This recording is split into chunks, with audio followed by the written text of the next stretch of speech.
그렇습니다. 9월 달은 이제 여름이 지나고 이제 가을로 우리 접어들었기 때문에 새롭게 여러분이 마음을 다지고 여러분이 시작하시길 바랍니다. 제가 항상 바라고 기도하는 게 있습니다. 이 복음이 어떤 말이나 글자가 아니고 진짜 우리에게 생명이 되어지고 능력이 되기를 바랍니다. 그죠? 그런데 이 복음을 우리가 실제로 능력으로 누리는 그 열쇠가 뭔가 하니까 그게 믿음입니다. 믿음. 꼭 여러분이 기억하셔야 돼요. 시대마다 항상 이 믿음을 두고 큰 전쟁이 있습니다. 왜냐하니까 성도들에게서 믿음을 빼앗아가는 존재가 있기 때문입니다. 성경에는 대적자, 이간자, 무슨 강탈자, 미혹하는 자, 뭐 이런 표현들이 많이 나오는데 바로 그런 존재들입니다. 그죠? 그래서 주님이 마지막 때에 뭐라 말하면 현장에서 참된 믿음을 우리가 볼 수 있을까? 예수님이 안타까운 마음을 가지고 그렇게 말씀하셨고요. 비유해 보면 마지막 때는 교회 안에 양과 염소가 함께 갈 것이다. 겉으로 볼 때 우리가 똑같이 보이지만 실제로 그 속에는 믿음 있는 자와 믿음을 가지지 못한 사람들이 함께 섞여 있을 것이다. 이렇게 표현을 했고요. 성도들이 저마다 주여 주여 이렇게 외치면서도 진짜 믿음은 가지지 못하고 있다. 뭐 그런 이야기를 했습니다. 그러니까 이게 뭐냐니까 성도들이 믿음을 가지지 못하도록 흑암이 집중해서 우리를 공격하는데 우리가 영적으로 뭔가 무지하고 우리가 뭔가 대비를 못하고 실제로 싸우지 못하면 이제 이런 어떤 믿음을 빼앗기는 결과가 일어난다 하는 그런 이야기겠죠. 그래서 제가 수요 예배 때 삼절기에 대해서 제가 이야기를 했습니다. 세절기. 세절기는 그 자체가 뭡니까? 하나님 언약 성취에 대한 일종의 구체적인 내용으로 그리스도의 이름으로 우리가 해방받은 것을 말하고 또 뭡니까? 해방받은 이후에 하나님이 우리 삶을 인도하는 것을 말하고 그죠? 나중에 결국 하나님 뜻 가운데 우리가 정말로 현장을 정복하는 것을 의미하는 것인데 그런데 이미 해방받은 이스라엘 백성들에게 삼절기를 지키라 이 말은 뭐죠? 단순히 구원받으라 하는 말이 아니잖아요. 이미 우리 구원은 받았는데 이미 우리가 구원을 받았는데 흑암 권세가 아주 중요한 것을 노리고 계속 우리 속에 파고 들어옵니다. 공격합니다. 그래서 뭔가 이렇게 공격을 할 때에 우리가 뭔가를 알고 분명히 대비하라 하는 그런 말씀이거든요. 흑암 권세가 뭐 합니까? 세 가지를 제가 말했잖아요. 흑암 세력은 성도가 이미 받았는데 내가 이미 구원받은 사실을 자꾸 잊어버리도록 자꾸 흔들어댑니다. 내가 이미 하나님 자는데 눈에 보이는 것 때문에 자꾸 우리를 흔들어댑니다. 흔들어댈 것이기 때문에 6월절을 매년 절대로 빠지지 말고 그리고 뭡니까? 심지어 모든 이스라엘 남자들은 그죠?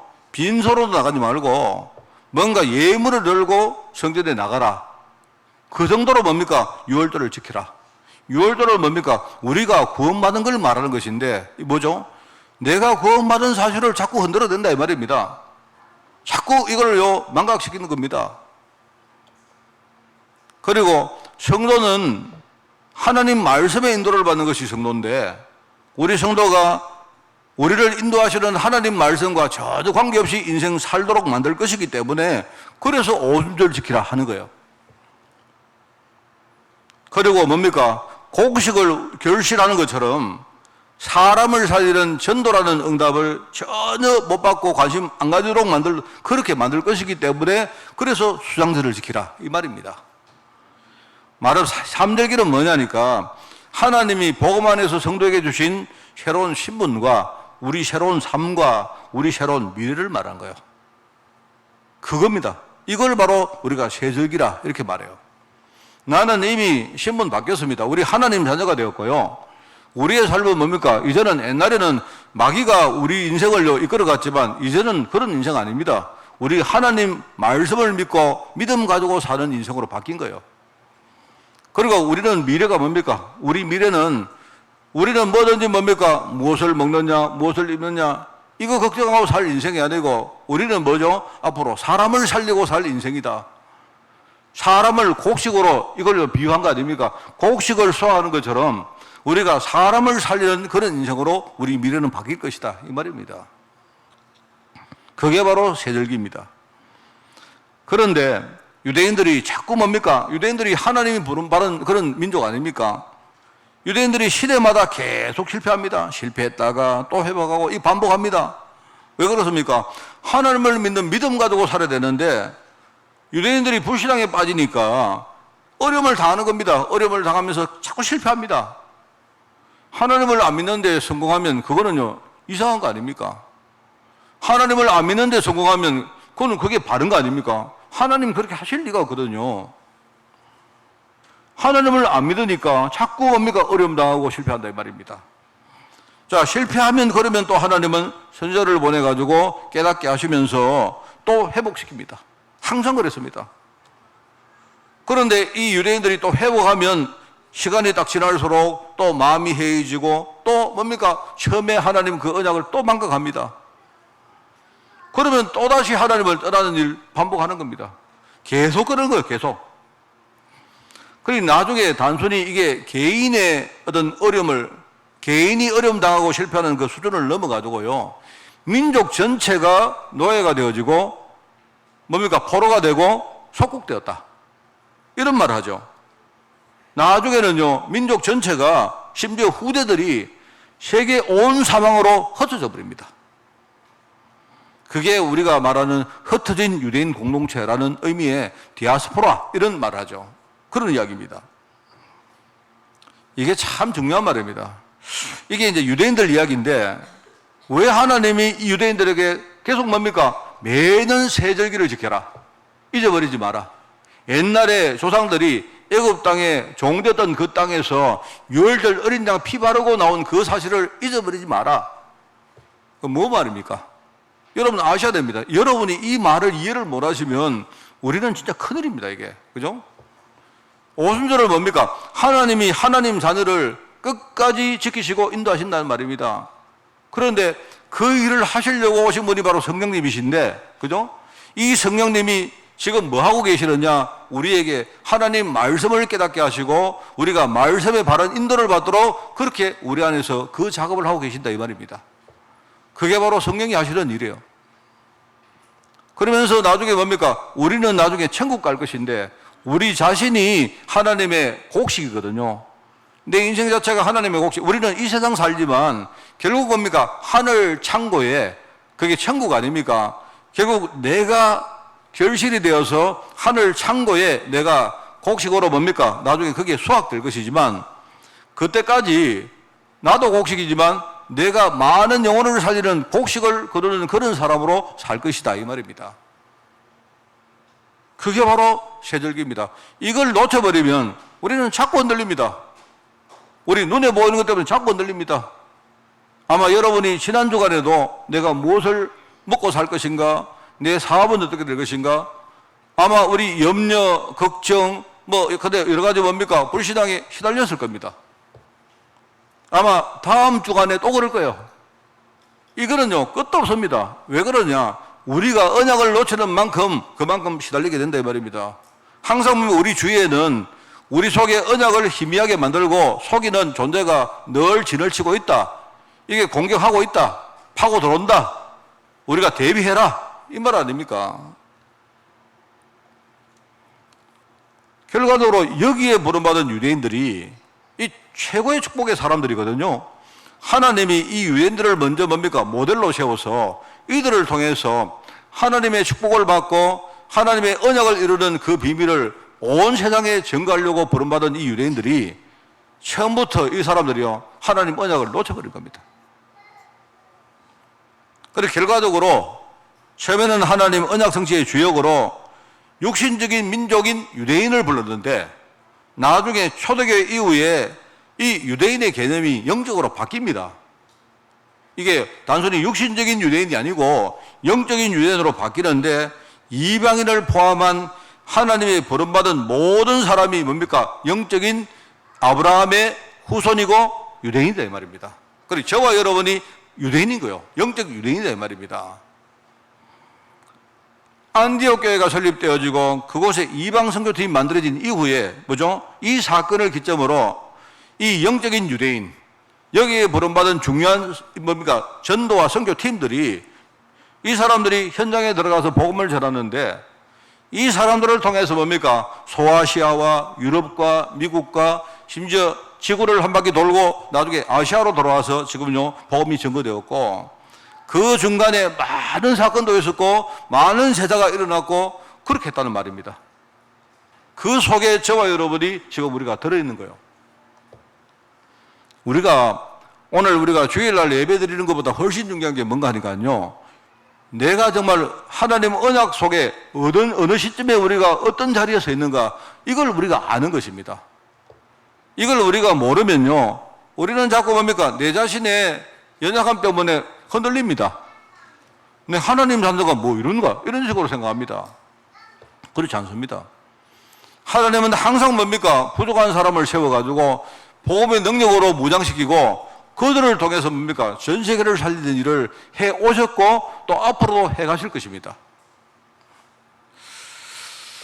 저는 이런 좀 질문을 해본 적이 있습니다.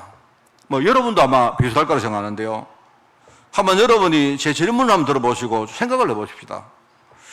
하나님이 왜 성도를 처음에는 이렇게 해서 사용하셨다가 나중에 하나님 마음이 또 바뀌어가지고 멤버를 또 교체를 하셨습니까? 하나님이 변덕쟁이입니까? 여러분 그 생각 안 해봤습니까? 하나님이 한 사람을 이렇게 해가지고 계속 쓰시면 되는데 또 하나님이 또 왜 마음을 바꾸시고 또 뭡니까? 그 사람 또 제끼고 또 멤버 교체하시고 왜 그래 합니까? 저도 이유는 잘 모르겠는데 제가 깨닫는 건 뭐냐니까 처음에 깨달았던 이 복음이 자꾸 희미해지니까 그런 겁니다. 하나님이 부름받은 사람이 그죠? 복음으로 부름을 받았는데 처음에는 복음을 깨달았는데 시간이 지나면서 점점 뭡니까? 복음이 자꾸 희미해지고 망각하니까 그런 거예요. 그런 것 같아요. 자, 그러면 두 번째 제 질문이 그겁니다. 그렇다면 말입니다. 왜 사람은, 저를 포함한 모든 사람은 복음을 우리가 깨달았는데 왜 또 시간이 자꾸 지나면 왜 우리는 자꾸 안이해지고 망각을 하겠습니까? 왜 그렇겠습니까? 그거는 제가 볼 때 우리가 복음을 깨달은 건 맞지만 아직도 우리 내면에 여전히 뭡니까? 치유되지 못하고 남아있는 부분이 많이 있어서 그런 것 같아요. 자, 그러면서 여러분, 그러면 나는 정말로 흔들리지 않고 하나님 앞에 쓰임받고 싶은데, 그죠? 영구적으로 완전하게 쓰임받을 방법은 없을까? 그런 여러분 의문 안 가져봤습니까? 제가 볼 때 없습니다. 불가능합니다. 아까도 말했고 우리 본성 자체가 워낙 창세기 3장 옛날 옛사람에 찌들려 살고 있다 보니까 우리가 신문적으로 구원은 받았는데 아직도 우리 세들 속에는요 옛날 것들이 너무 많이 남아있는 거예요. 그러니까 하나님 보실 때 하나님 나는 오늘 내가 하나님께 완전히 내가 서원하고 앞으로 내가 절대 흔들리지 않고 하나님 내가 하나님께 쓰임받고 살겠습니다. 내 마음은 진짜 진실한데 그런데 내 마음은 진짜 진실한데요 내일 또 달라져요. 나는 안 그러고 싶은데 나는 왜 달라질까요? 하나님 그것도 다 아시고 뭡니까? 하나님 좀 이렇게 봐주시면 되는데 또 하나님 또 마음을 또 바꾸세요. 왜 그러실까요? 제가 내린 결론은 그겁니다. 불가능하다. 그렇기 때문에 늘 우리가 하나님 은혜 속에 들어가는 수밖에 없다. 저는요 그렇게 결론을 냅니다. 저는 정말 옛날에 성경 보면서 내가 의문이 되는 게 한두 가지가 아니었어요. 왜 다윗이 그렇게 잘 나가는 사람이 중간에 실수하고 그죠? 나중에 한번 보세요. 다윗이 실수하는 바람에 얼마나 많은 사람 죽습니까? 자녀 죽죠. 그 집에 온갖 일 다 일어나죠. 난리 안 생깁니까? 심지어 우리가 알고 있는 뭐죠? 그 사무엘 같은 사람이 엄청 대단하잖아요. 그런데요, 그 사무엘의 자손들은요, 다 망합니다, 또. 왜 그럴까요? 저는 잘 이해가 잘 안 돼요. 사무엘 같은 사람을 그렇게 우리가 떠받드는데 그 자녀들은 뭡니까? 완전 망합니다. 왜 그럴까요? 제가 볼 때 참 이해가 안 되는 부분이 있는데, 그거는 내가 볼 때는 그런 것 같아요. 만약에 사무엘이 그렇게 쓰임받고 자녀들도 잘 되고 하면요, 내가 볼 때 나중에 사무엘이라는 그 사람 속에도 여전히 해결 안 된 못된 부분이 있거든요. 그러니까 나중에 뭡니까? 오히려 그런 것 때문에 점점 복음에서 멀어질 수 있기 때문에 하나님이 그렇게 하시는 것 같아요. 그러니까 내릴 수 있는 결론은 뭐냐? 불가능하다. 우리가 나중에 하나님께 부름받은 그날까지 우리는 날마다 사건마다 우리가 모든 뭡니까? 상황 속에서 우리는 하나님 은혜를 우리는 구하는 수밖에 없다. 그런 결론을 저는 내립니다. 그래서 오늘 우리가 예배를 드리는 겁니다. 지금 우리 9월 달에는 신앙 캠프라는 제목으로 우리 신앙을 어떻게 우리가 바르게 만들까? 뭔가 우리 신앙을 한번 이렇게 돌아보자는 말입니다. 우리는 지금까지 신앙생활을 많이 해왔는데 정말 우리 신앙 속에 진짜 하나님 계획이 뭘까라는 걸 깊이 한번 우리가 생각해보고 만약에 우리가 갱신해야 될 게 있다면요, 정말 한번 갱신을 해보자 하는 그런 취지입니다. 그래서 오늘 첫 번째 주로 신앙의 씨앗이라는 제목을 잡았어요. 오늘 그 모델은 초대교회입니다. 자, 먼저 시작입니다. 첫 번째입니다. 신앙의 씨앗을 심는 작업은 우리가 복음 안에서 바른 믿음의 내용을 깨닫는 것이다 라고 그렇게 적어놨어요. 쉽게 말하면 유대인들은 굉장한 사람들인데 이 사람들이 복음의 시작에서 뭔가 씨앗을 이 사람들이 잘못 심은 사람들입니다. 유대인들이. 뭐냐니까 복음 안에 바른 믿음의 내용이 뭔가를 제대로 깨닫지 못했던 사람들이었다 이 말입니다. 특별히 유대인들 가운데 가장 뭡니까? 대단했던 사람들이 바리새인들 아닙니까? 예수님 당시에 바리새인들을요 완전 예수님 질타합니다. 아주 회칠한 무덤아, 그죠? 뭐 얼마나 예수님이 바리새인들을요 그렇게 질타를 하셨는지. 그러면 여러분 유대인들의 문제점이 뭐였습니까? 그거거든요. 유대인들의 문제는 내용이 틀렸는데 언약적으로 굉장히 사람들이 무지하다 보니까 나중에 율법주의에 빠져버린 거예요. 여러분 우리가 하나님 언약에 대한 것과 율법이 이게 상관관계에 대해서 우리가 많은 성도들이 이걸 제대로 이해를 잘 못하시는데 제가 잠깐 좀 설명을 해보면요 이런 겁니다. 여러분 우리가 하나님 언약을 믿는 것과 율법을 잘 지키는 것 이 두 가지가 있는데 이 두 가지 중에 어느 것이 더 중요합니까 하는 문제거든요. 여러분 내가 볼 때 이게 분명히 둘 다 중요한 겁니다. 우리가 하나님 약속을 믿는 거하고 내가 율법을 잘 지키는 이 두 가지가 다 중요한 것인데 그런데 어느 것이 더 중요하냐? 만약에 이 두 가지가 부딪힌다면 우리는 우선적으로 무엇을 잡아야 되느냐 이 말이거든요. 예컨대 제가 비유를 하나 해보겠습니다. 여기 한 사람이 어떤 사람이 성도가 있는데 이 성도가 자꾸 어려움 당하고 실패를 해요. 자기 딸은 뭔가 열심히 하는데 신앙생활 하는데 자꾸 실패를 합니다. 이 사람이.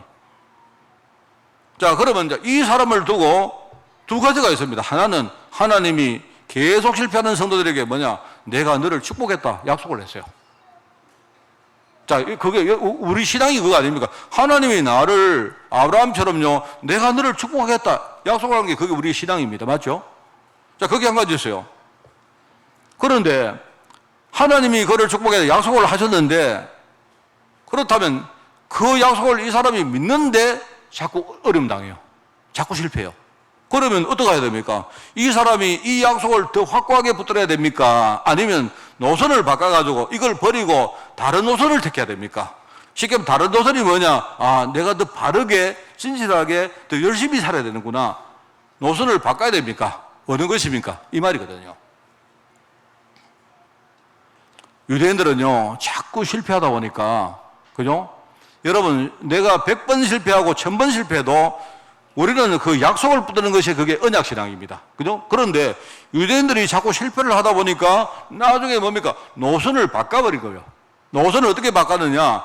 율법을 지키는 쪽으로 바꿔버린 겁니다. 율법 지키는 게 나쁜 게 아니고 뭡니까? 하나님 언약을 포기해버리고 율법을 지키는 쪽으로 노선을 바꿨다 이 말입니다. 그게 율법주의입니다. 아시겠습니까? 여러분도 똑같은 그런 처지를 당할 수가 있습니다. 내가 열심히 교회 가서 기도도 하고 하는데 응답이 없어요. 자, 그러면 여러분 어떻게 됩니까? 아, 내가 믿는 신앙이 이게 잘못된 것인가? 내가 지금 믿는 신이, 하나님이 안 계신 것인가? 나는 지금 헛된 신앙생활을 하고 있는 게 아닌가? 여러분, 그렇게 결론 내려야 됩니까? 아니면 나는 지금부터 노선을 바꾸어서 내가 더 열심히 하고 무슨 특별하게 하고 더 신실하게 하는 것으로 내가 노선을 바꾸는 게 맞는가? 여러분이 결론 내시기 바랍니다. 유대인들이 그래서 망한 거예요. 유대인들이 나중에 실패를 하다 보니까 이 사람들이 하나님 언약을 버리고 노선을 바꾸고 나니까 이제는요, 돌아올 수가 없는 거예요. 그게 율법주의입니다. 자, 그렇게 계속 틀리게 살다 보니까요, 여러분 계속 틀리게 살다 보니까 이 사람들이 올바른 걸 하는데도 형식을 믿음으로 착각한 거예요. 그냥 아까 세절기 안 나왔습니까? 열심히 세절기를 지키라 하니까 의미도 모르고 뭡니까? 열심히 성전에 나가서 세절기 지킵니다. 나중에 뭡니까? 의미는 없어져 버리고 형식만 남는 거예요. 그런데 여러분, 형식, 방법, 이거는요, 우리보다 세상 사람들이 훨씬 더 잘합니다. 알겠습니까? 여러분, 우리가 뭐 형식을 따른다, 방법을 따라간다, 이거는요, 우리보다 세상 사람들이 훨씬 더 잘한다니까요. 이 사람들이 나중에 내용은 없어지고 형식만 남다 보니까 나중에요, 교회 안에 세속주의가 들어오는 거예요. 왜? 세상에서 하는 방법이 훨씬 더 잘하니까. 안 그래요? 이래서 교회 안에 세속주의가 들어오는 겁니다. 그게 유대인들입니다. 그래서 우리가 알죠. 율법주의 대표자가 누구냐? 그게 바리새인들입니다. 바리새인들은요, 죽어도 이 사람들은 율법을 포기 안 합니다. 이 사람들은요, 복음보다 율법을 훨씬 더 중요하게 생각합니다. 반면에 사두개인은 어떤 사람이에요? 사두개인 사람들은요, 이 사람들은요, 아예 영적인 걸 안 믿어요. 세상적인 방법 가지고 신앙생활을 해요, 이 사람들은. 이게 유대인들의 양대 산맥입니다.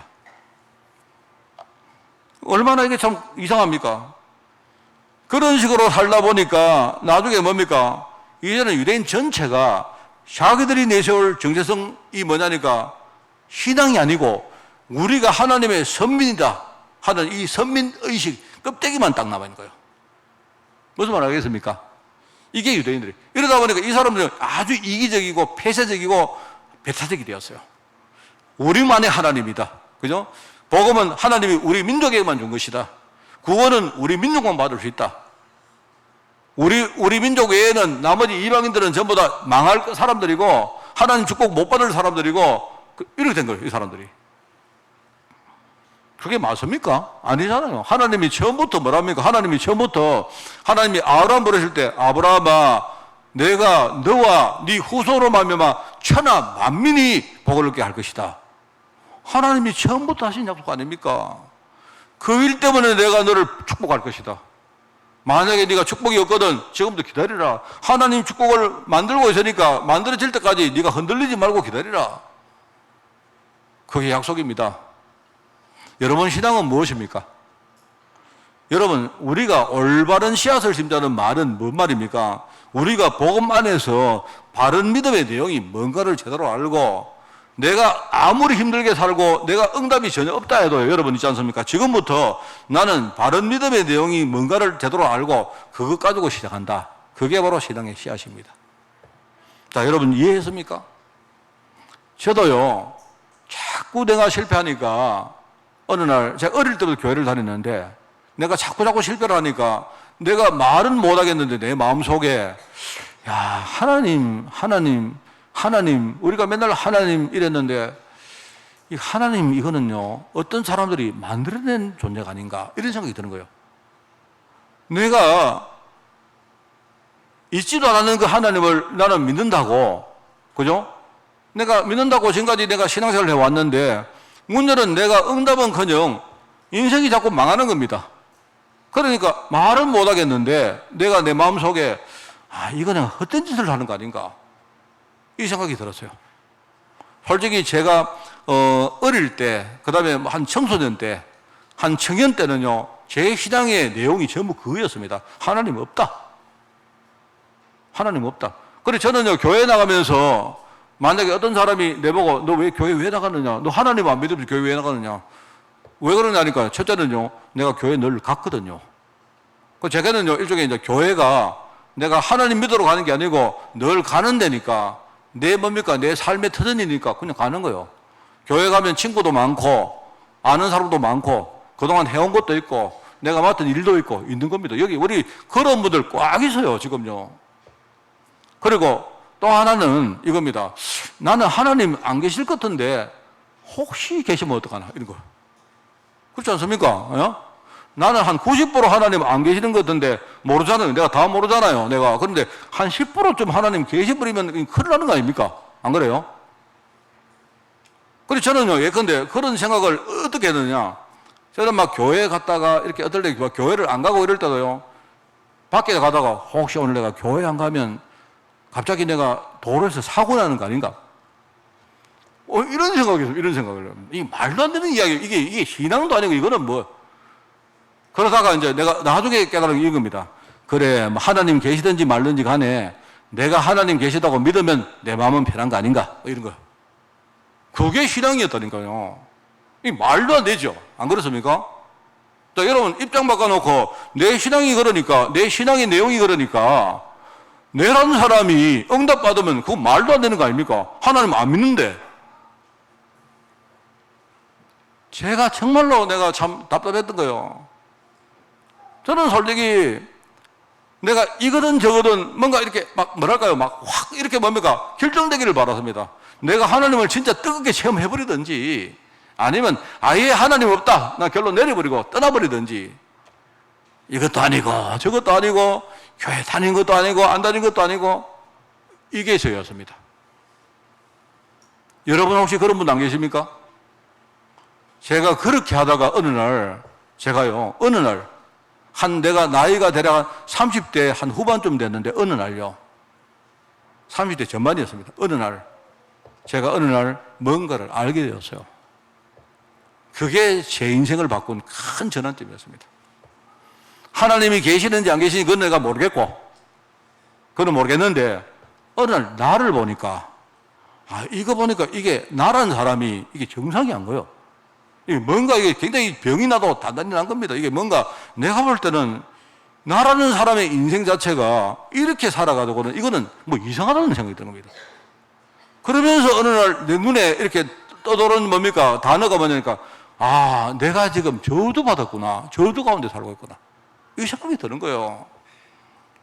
왜냐니까 하나님은 안 보이는데 저주받은 내 인생은 늘 보이잖아요. 그죠?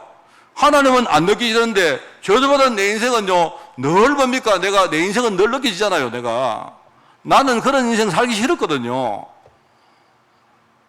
제가 어느 날, 만약에 내 인생이 이게 저주받은 인생이 맞다면, 그러면은 성경에 보니까 예수님을 구주로 영접하고 내가 하나님 자녀 된다. 이렇게 결론 나는 겁니다. 내가 확실히 믿기지는 않는데, 나를 보니까 내 인생이 이런 식으로 살아가면 안 되겠다. 저는 그래서 내 인생을 바꿨습니다. 제가 그때 메시지를 깨달은 거예요. 예수님이란 이 말이, 그리스도란 말, 이게 내가 지금 겪고 있는 이 정말 말도 안 되는 이 인생의 저주를 실제로 해결하신 바로 그분이구나.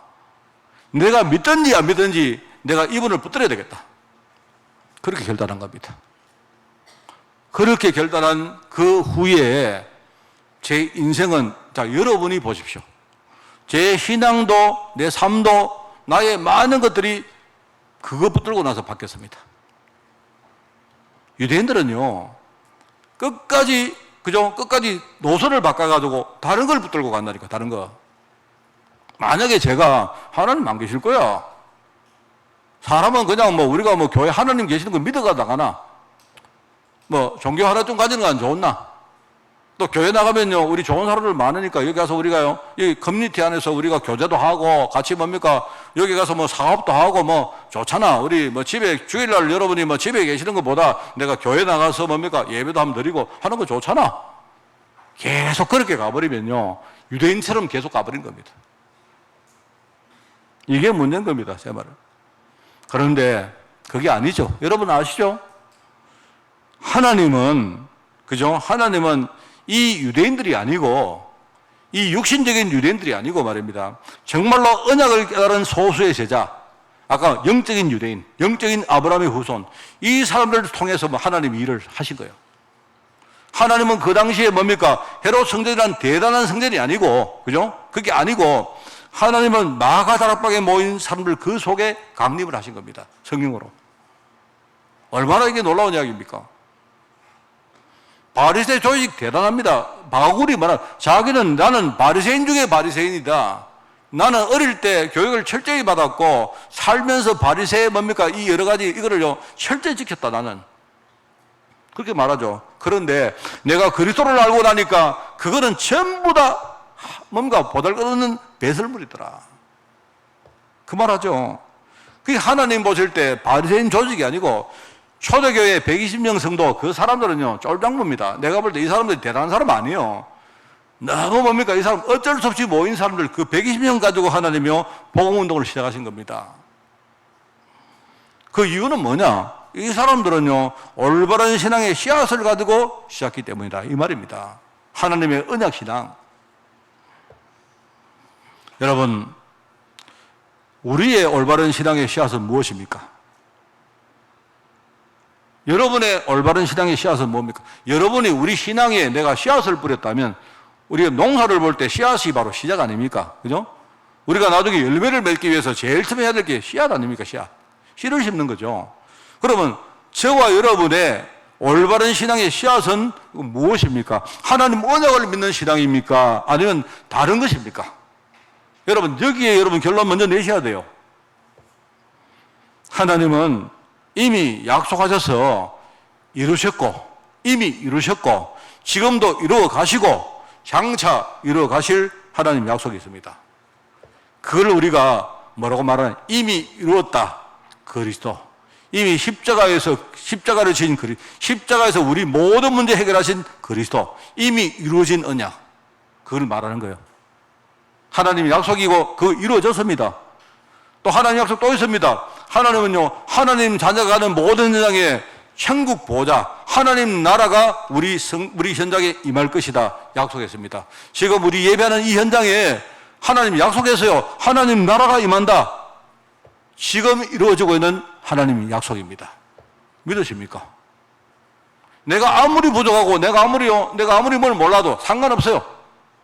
내 배경에는 뭐냐? 하나님 나라, 천국 보좌가 지금 내 현장에 임하고 있다 이 말입니다.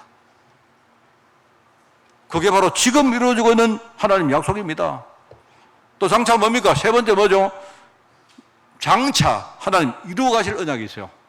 내가 아무리 부족해도 내가 성령 충만 받으면 내가 권능을 받고 앞으로 땅끝까지 네가 복음의 증인될 것이다.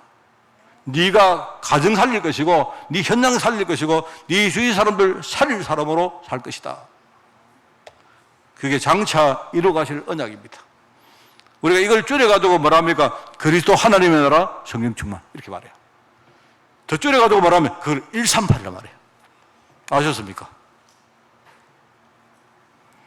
이게 우리 신앙의 씨앗이 돼요. 자, 여러분 목사님 뭐 다 알고 있는 이야기 또 하십니까? 아닙니다. 그 말이 아닙니다. 그게 아니고 오늘 우리 돌아봐야 됩니다. 과연 내 신앙생활에 이 올바른 씨앗이 이게 나의 신앙생활에 씨앗이 되어 있느냐? 안 되었다면 여러분이 지금 이걸요 바로 수 있는 은혜를 받으셔야 됩니다. 저는 옛날에 이거 몰랐어요. 전혀 몰랐습니다. 믿지도 안 했고 뭘 그런 대단한 이야기 하느냐? 교회 와서 우리가 예배 좀 드리고 그냥 우리가 착하게 살고 어떻게 여러분이 교회 뭡니까? 교회 와서 헌금도 좀 하고 좋은 일도 하고 그런 생각하지 우리 안 그렇습니까? 뭐를 그리스도 하나님 나라 성령 충만 이런 말은 듣기도 싫었고요. 제가 원래 그거는 목사님이나 선교사님들이나 그런 분들이 하는 말이지 그건 그런 말 아닙니다. 여러분 그렇지 않습니다. 솔직히 말하면요 저보다 여러분이 더 성령 충만해야 돼요.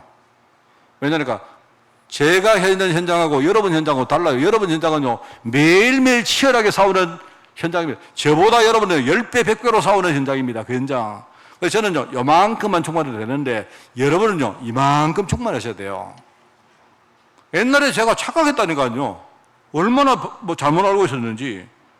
그런데, 그정이 아니고요, 그리스도가 내 문제를 실제로 십자가에서 다 끝내셨죠. 이미 끝내신 겁니다. 다 이루었다고 말 안 했습니까? 그리고 내 현장에 내가 진짜 기도하면요, 하나님 나라가 움직입니다. 내 현장에. 내 배경이 천국 배경이기 때문에 그래요. 내 백그라운드가 그겁니다. 그리고 뭡니까? 내가 지금 내 모습은 이렇지만 내가 성령 충만 받으면요, 하나님이 나를 통해서 큰 일을 행하시는데 얼마나 놀랍고 감사하고 우리가 조금씩 이따금씩 체험하잖아요. 제가 어제 들었던 이야기인데, 본인들 계시는데 죄송합니다. 누가 어떤 우리 애한테 영접시키다는 이야기를 듣고 어제 되게 감동받았습니다. 하여튼 내용은 이야기 안 했습니다만요. 그런 거예요, 그런 거. 여러분, 우리가 잘나서 뭔가 누구를 살리고 하는 게 아니지 않습니까? 나는 정말 언약을 조금 믿고 있는데 하나님이 지금요, 내 가는 현장에 함께 하셔서 사람을 마음도 움직이시고 문도 여시고 이렇게 하면서 참 얼마나 감사하고 놀랍습니까? 안 그래요? 그게 하나님의 약속입니다. 저는 그걸 믿습니다. 제가 그걸 믿고 나서 내가 어마어마한 축복도 많이 받았고요. 축복을 안 받아도 상관없고 내 신앙이 그만큼 자란 거 아니겠습니까? 그게 초대교회 제자들이 이 씨앗으로 뿌린 신앙의 내용이었다. 그게 바로 갈보리 산의 언약, 십자가 사역, 그죠? 흑암권세 결박하고 구원의 문 여신 바로 그리스도를 말하는 것이고, 부활 이후에 감람산에서 예수님 뭐라 하십니까? 하나님 나라의 일을 말씀하셨다. 그 뭐죠? 우리가 죽음과 지옥 권세를 이기고 하나님 나라의 권능을 가지고 우리는 사는 거예요. 얼마나 감사합니까? 그리고 마가다락방에 성령 충만 받았는데 뭐죠? 이 사람들이 성령 충만 받아가지고요, 복음의 증인으로 사는 거예요. 나중에 뭡니까? 이 사람들이 흩어지는데 가는 데마다 뭡니까? 교회가 세워지고 막 그렇게 되어집니다. 여러분, 우리의 신앙의 씨앗이 그것이 되기를 바랍니다. 아시겠죠?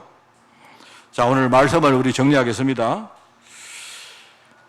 우리의 씨앗도 그거였지만 만약에 좀 더 나가서 우리가 다른 사람을 위해서 복음의 씨앗을 뿌리는 만약 그런 사람이 된다면, 그죠?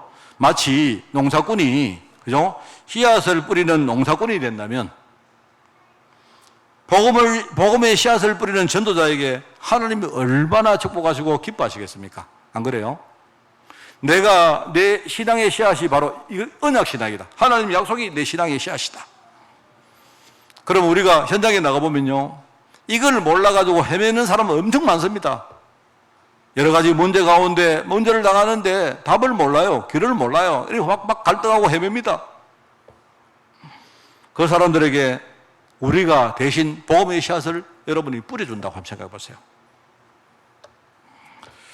하나님은 우리를 이 신앙의 씨앗을 뿌릴 주역으로 전도자로 불렀습니다. 얼마나 감사한지 몰라요.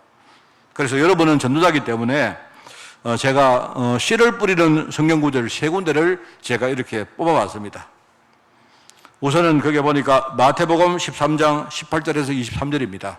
그게 뭐냐니까 옥토에 뿌리는 씨앗은 반드시 30배, 60배, 100배의 결실을 맺는다. 이 말입니다. 이거는 뭐냐니까 여러분의 믿음이겠죠. 내가 부족하지만 내가 씨앗을 뿌려놓으면 하나님이 반드시 뭡니까? 30배, 60배, 100배 결실을 맺으신다. 이걸 여러분 믿으셔야 돼요. 우리의 신실한 믿음입니다. 그죠? 전도자를 축복하시는 하나님은요, 얼마나 참 신실하신 분이신지, 하나님은 내가 이 사실을 믿는 신실한 믿음 가진 종이 되기를 원합니다. 흔들리지 마세요. 흔들리지 마시고 가는 데마다 씨를 뿌리세요. 우리 캠프하는 분들 흔들리지 마시고, 어떤 분 그럽니다. 목사님, 캠프를 하는데 변화가 없어요. 변화가 왜 없습니까?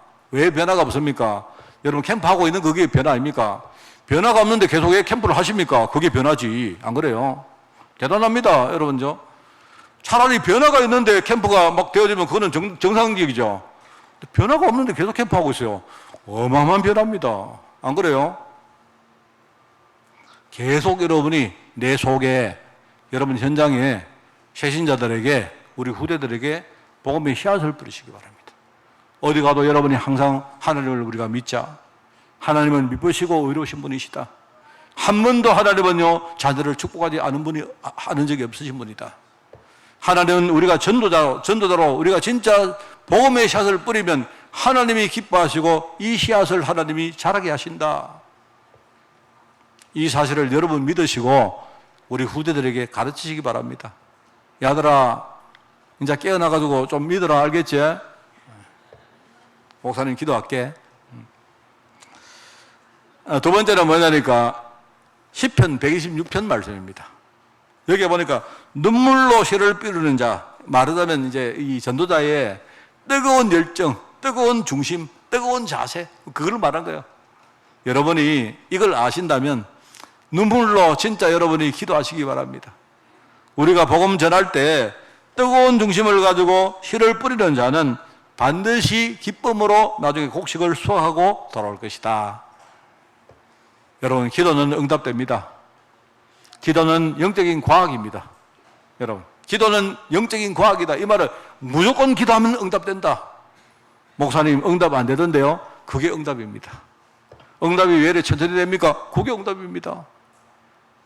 기도는 영적인 과학이다. 다만 우리는 하나님 앞에, 내가 믿는 하나님 앞에 뜨거운 마음으로 우리는 기도할 따름입니다. 응답하시는 분은 누구십니까? 하나님이세요. 내가 기도하면 하나님은요, 내 기도를 들으시고 그때부터 하나님이 작업을 시작하십니다. 우리의 뜨거운 중심. 그리고 또 하나는 뭡니까? 우리는 겸손한 태도를 가져야 됩니다. 우리가 씨앗을 심고 나중에 곡식을 우리가 맺으면서 모든 영광은 어디다? 하나님께 돌리는 것이다. 그죠? 그게 고린도전서 3장 6절에서 9절까지 나오는 말입니다. 바울이 씨앗을 심었고 물을 주는 사람은 따로 있지만 실제로 자라게 하시는 분은 누구시다? 하나님이시다. 그 결과적으로 뭡니까? 물 주는 이나 씨앗을 심는 이나 그 아무것도 아니고 실제로 뭡니까? 모든 걸 하시는 분은 누구시다? 하나님이시다. 우리의 모든 뭡니까? 결실의 영광은 하나님께 돌리는 것이다. 그 말입니다. 우리 후대들이 멋있는 그런 전도자가 되기를 바랍니다. 그죠? 신실한 믿음을 딱 가지고 진짜 마음 중심에 뜨거운 중심을 가지고 기도하고, 그죠? 나중에 모든 영광을 하나님께 돌리는 멋진, 그죠? 계속 응답받는 그런 우리 전도자 제자들이 되기를 예수님 이름으로 축원을 드립니다. 하나님 감사드립니다. 이번 9월 달에 신앙의 씨앗이 무엇인지 깊이 묵상하며 우리가 바르게 우리가 길을 가는지 잘 우리가 보고 갱신하고 우리가 그것을 확인할 수 있도록 이번 달을 축복하시고 이번 주간을 주님이 축복하여 주옵소서. 감사드리며 예수님의 이름으로 기도드리옵나이다. 아멘.